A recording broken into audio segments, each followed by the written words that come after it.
Jimbo's Garage. Whew, it's hot today. Wow. Good afternoon, everyone, and welcome back to Jimbo's Garage. Today's video, I'm going to be making a 12-foot 3 long single hung gate. This is going to have a radius top to it. It's going to have some decor in the top, metal decor in the top. It's going to have a raised panel on the bottom with some more metal decor on the bottom and a wood center. And if you don't know the difference between single hung and double hung, single hung is hinged from one side and the gate swings, full 12-foot 3 gate swings hinged from one side. Double hung would be 2 gates hinged on both sides and double gates opening up. It's the illusion it's going to be a double hung, but it's actually going to be single hung. It's going to be a great video. Let's get started on today's project. Today's video is sponsored by King Metals. They've got all your fabrication needs in one location. From hinges to hardware, balusters to metal decor, brass to aluminum, and a whole lot more. You name it, they've got it. Check them out today at kingmetals.com. Now let's get back to today's video. All right, so we're starting out today with the radius piece right here. Now this is some 2-inch square tube that I've got at my metal supply store. This is 063 wall thickness. And I had my metal supply store bend the radius for me. I don't have the capability of doing that, and that's what I have them do for me on projects like this. And I had a lot of people ask me, what is a good radius? You know, it is what you like it to be. I don't like a really sharp radius. I like a soft radius. This one here was about 8 inches. 8 inches in 12 feet. All right, I'm just cutting it off to length right here, getting the angles, which I think, I fight this all the time, and you're going to see this in here a little bit. I do all the angle, I do all the math, I try to line up everything and try to get it to work right, and I always end up with big gaps to fill. It is what it is, and that's what I had here. You'll see here in a minute, but nevertheless, everything works out. All right, again, 2-inch square tube, 063 for the most part of the frame. The hinged part of the frame is 095, a little bit thicker wall thickness. That's what I'm using to hang it from. It's a little bit thicker, and then the hinges act as a little bit more support on there with a thicker gauge. So it's big span in 12 feet. All right, it's a little bit big for my welding table right here. You can see that I'm going to have to do one side at a time. So I've got everything clamped down with my table dogs as much as I can on a 90-degree angle here. And I'm going to go ahead and weld everything I can on this side right here. And then I'm just going to flip this around. Sometimes you just got to do, even a 5-foot by 10-foot table, that's a big table. But boy, sometimes you almost need double the size. All right, the same process right here. Everything is 90 degrees. And then I've got the top radius piece laid in there. And this is what I'm talking about. I got it in, got everything clamped down square, right where it needs to be. And I ended up with a big gap. So this happens all the time. But anyways, I got some filler wire in here. Now this is by no means pretty. Now I don't really care about being pretty because here in a minute I'm going to grind it all down. What's more important to me is I get good penetration, I get good metal coverage between these two pieces on this big gap, and that's what I'm focusing on more, not so much making it look good.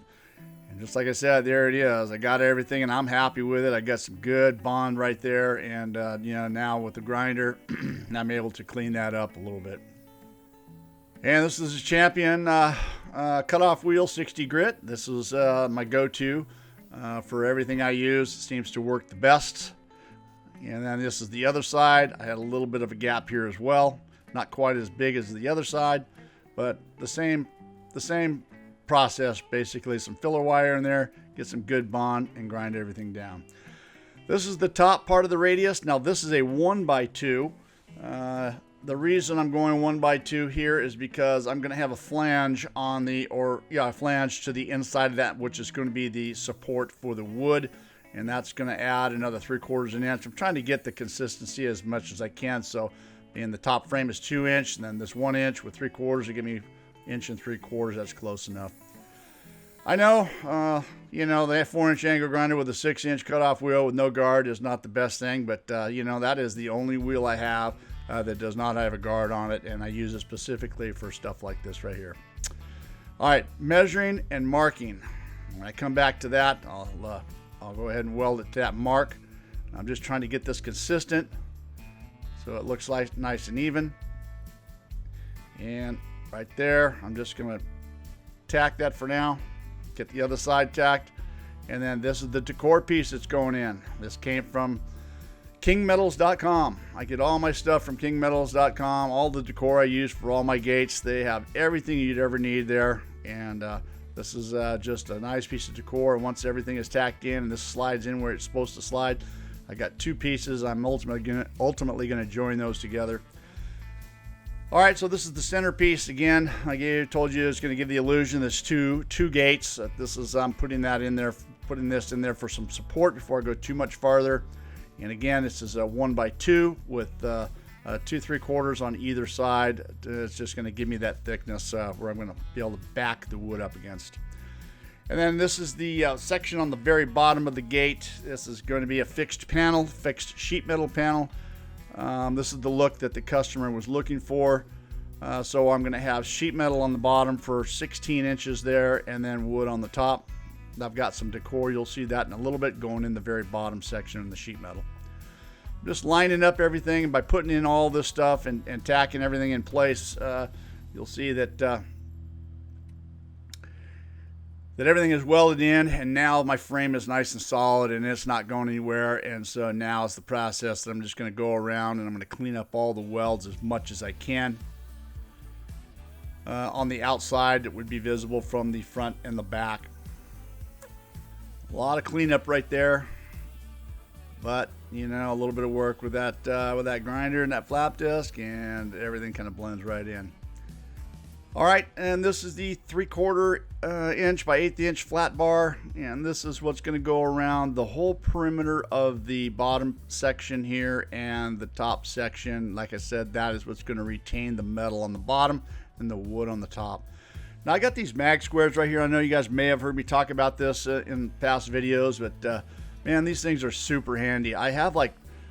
I must have 20 of these, and I've got 10 or so of this style, and I've got 10 of a different style, and they work really good, especially for something like this right here, holding this metal flush to the top, right where it needs to be, while you can weld or tack into place. They work really good. Got them on Amazon. I think they're in my Amazon store. And you can see by now with a 1x with that 3/4 on both sides. Of course, that's a little bit wider than 2 inches, but nevertheless, I'm trying to get as close as I can.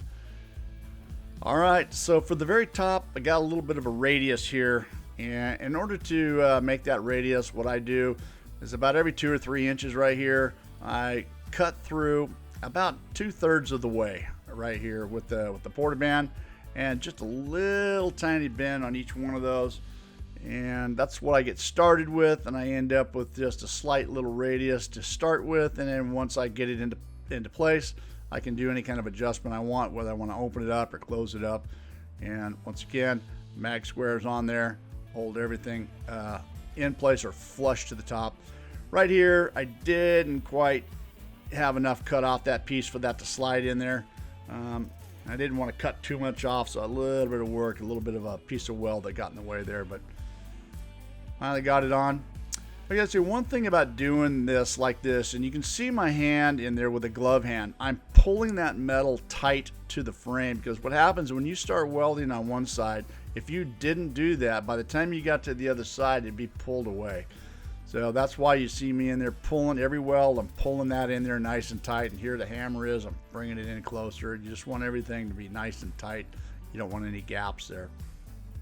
And here's a good shot of that on the side where you can see I'm holding it in there. As I make a weld, I pull it in nice and tight. All right, so I'm off to the cane bolt right here. I like to make my own cane bolts, and now my rosebud torch is in the other garage. I was just too lazy to get it. I had one bend right here, so I grabbed my MAP gas torches right here.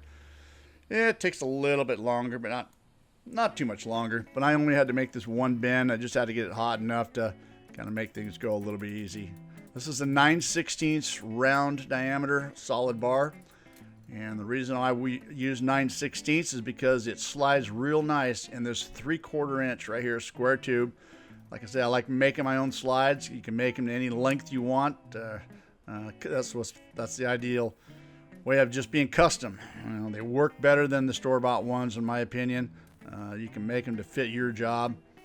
And 3/4 inch square tube 063 and a 9/16 round rod fits real nice in there. And you can see that works just like that. All right, this is a piece of 2-inch by 1/8 inch flat bar. This is welded on the outside of the long end, not the hinge side of the gate, and it's going to act as two things. It's going to act as a stop when the gate closes. It closes against the 4-inch post, and also provides, if you have a gate that might sag a little bit, there might be a difference on the top between the clearance, and then it kind of hides that. All right, the customer here raises palm trees, and he asked if there was any way he could get some sort of palm trees in there, and of course, kingmetals.com comes through again. This is the cast aluminum palm trees with some mild steel weld tabs on them right here, and I was able to get a couple of palm trees on both sides and welded those on, and that made it look pretty nice. Some nice decor there. All right, there it is complete, and then there it is, back from the powder coaters, just like that. And I like to powder coat things as much as I can rather than paint. It's just such a better finish. It does cost a little bit more, but the finished product is just that much better. All right, for this wood right here, this is 1x6 cedar, tongue and groove, or ridge and valley. I get confused with the two. I don't know, maybe you woodworkers out there might know the difference. I believe this is actually called ridge and valley, and at least I thought that's what it said there when I purchased the wood. But it comes rough on one side, smooth on the other. The customer wanted the rough side out. Of course, we're looking at the smooth side here because this is the back side, and I have it all pre-stained with some oil stain, natural color. And you can see I just snapping everything into place right here with equal reveals on both sides. You know, the boards just didn't fit in there perfectly. I believe I had a 3-inch piece on either side, and that's the 3-inch piece there, so everything looks uniform. All right, we're starting to look pretty good, and this is what it's held in by. It's held in by the 3/4 inch angle, and what I like to do is clamp it down nice and tight, and I'm pushing it down. You can see the clamp there, and of course I've got some the blue things you see there are some hard plastic. That keeps it from marring the powder coat finish on both sides. And I've got that clamp down nice and tight between the stop on the other side and the angle line here, and that's what keeps everything in place. You know, it allows this wood to actually move, shrink, and expand, you know, as it ages. And on the top part, on the radius part, I like to put these self-tapping screws about every 12 inches apart. Now, even though they're self-tapping screws, this is 1/8 inch going through 1/16 of an inch material right here, and that's a bunch. Now, they do self-tap if you work them really hard, but if I like to give them a little bit of help by drilling a 9/64 hole right here. It gives a little starter, but still has a good bite to it. About 12 inches apart on the radius here. And on the sides like this, you can see that I only need, I think on the sides here, I'm putting 3 screws. And then 4 screws on the longer part. Obviously the cardboard is there so I don't mar the wood with the drill. The reason why I do that, I've learned the hard way, and I did it without it first, and the spinning of the drill truck sometimes gets on there and mars the wood. So that's what I use the cardboard for. A little bit hard to get to right here, but like I said, there's 4 screws here. There's 1 on the end and then 2 on the inside right here. You know, there's lots of different ways of doing it. This is the way I've done it here for a long time, and I've never really had any problems. Obviously, the reason for doing this is in case you wanted to replace the wood, if something happens, you got damaged or shrunk or whatever you wanted to do, you just want to replace it.